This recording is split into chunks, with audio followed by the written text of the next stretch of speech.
Olá, seja bem-vindo a mais uma videoaula do Planilheiros Brasil. Eu sou Renato Lira e hoje vamos falar sobre o uso do it, aquele pedaço de código que aparece automaticamente nas etapas aplicadas através da interface do usuário.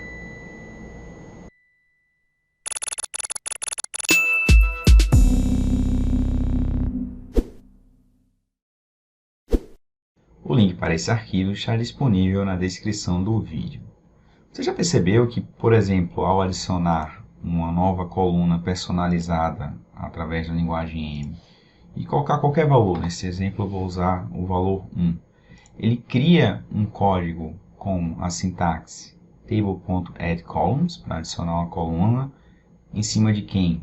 Da última etapa, tipo alterado, cujo nome dessa nova coluna é personalizar, e um it 1. O que significa isso, né? O it ele é um argumento que introduz uma função para a linguagem M.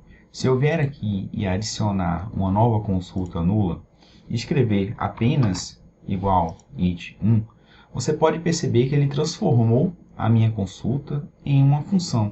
E para esse caso, como é uma constante, não importa o que eu escreva, ao invocar essa função, o resultado vai ser sempre 1. Então, sempre que a interface do usuário criar um código com it, na verdade, isso vai ser uma função que, sempre associada a uma interação com base em uma tabela base, ele vai executar esse código.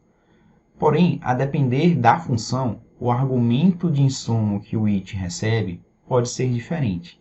Como que a gente descobre isso? A gente descobre justamente no interface. O argumento, o parâmetro desse it é o underline. Então, ao substituir meu 1 pelo meu underline, a gente vê que essa coluna personalizar tem acesso agora a um registro. E que registro é esse? São os valores de todas as colunas da respectiva linha. Okay? Então, associado ao table.addColumns, o argumento it recebe como insumo a coluna. Então, por exemplo, eu posso colocar, a partir desse registro, eu posso querer pegar a população. E ele vai retornar exatamente o valor da população. Como esse underline ele foi criado a partir da própria interface do usuário, ele é desprezível. Então, se eu escrever a mesma expressão sem ele, o resultado continua o mesmo. Mas existe outra forma de a gente declarar a função na linguagem M sem declarar o it, que é justamente escrever o argumento da função, que nesse caso eu vou escrever o próprio underline, igual ao maior, algo que dependa desse argumento da função.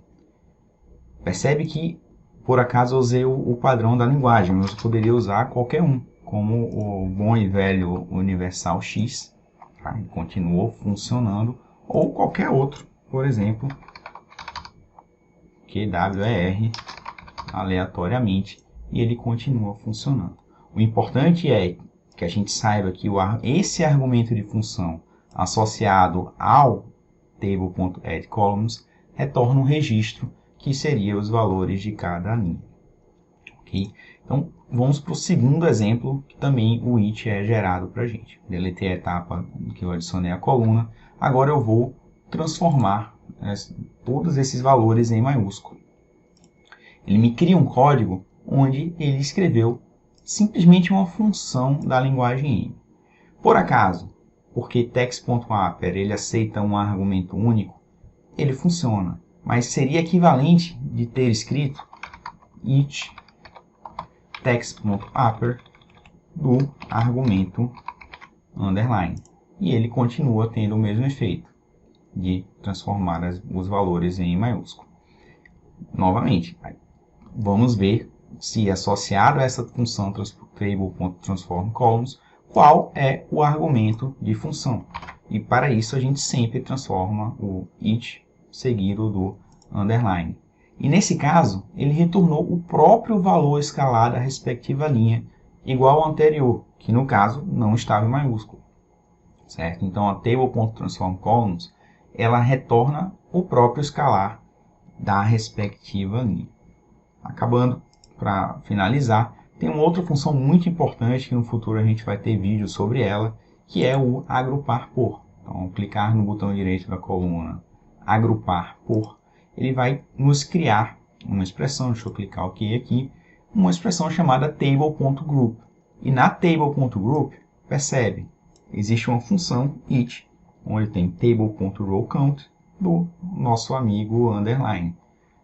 Eu sempre fico curioso para saber o que é que está associado ao it, mas a função já meio que dá um spoiler para a gente, né? Então, nesse caso, o argumento fornecido pela table.group é a própria tabela. E não é qualquer tabela, é a tabela filtrada pelos itens do primeiro argumento. Nesse caso, eu filtrei apenas o primeiro. Então, aqui eu só tenho valores do Acre, aqui eu só tenho valores de Alagoas. Então, para a gente criar uma função personalizada aqui, a gente acabou criando uma aqui na consulta 1, que eu vou renomear para fn. A forma mais comum e tradicional é a gente editar os parâmetros. Então, usando a anotação completa, né? Então, tem um argumento x, que você vai fazer uma operação com esse x. Por exemplo, pegar o x e dividir por 1000. Onde é que a gente pode usar essa função? Aqui na população. Tá? Então, deixa eu tirar linhas agrupadas. E eu posso vir aqui e invocar uma função personalizada. E essa função personalizada, nesse caso, só temos a função fn disponível. E eu vou usar o argumento que vai estar em uma coluna, que seria a própria população. Então, a gente tem a população aqui em milhares. Eu poderia dar aqui população em milhares e dar o novo nome da coluna. Só uma dica final: toda vez que a gente usar o table.addColumns, a gente pode, na mão, adicionar o último argumento, que é o tipo da coluna. Então, eu posso colocar aqui type number, para dizer que é de número. Eu já poupo uma etapa futura de alterar novamente o tipo dessa coluna.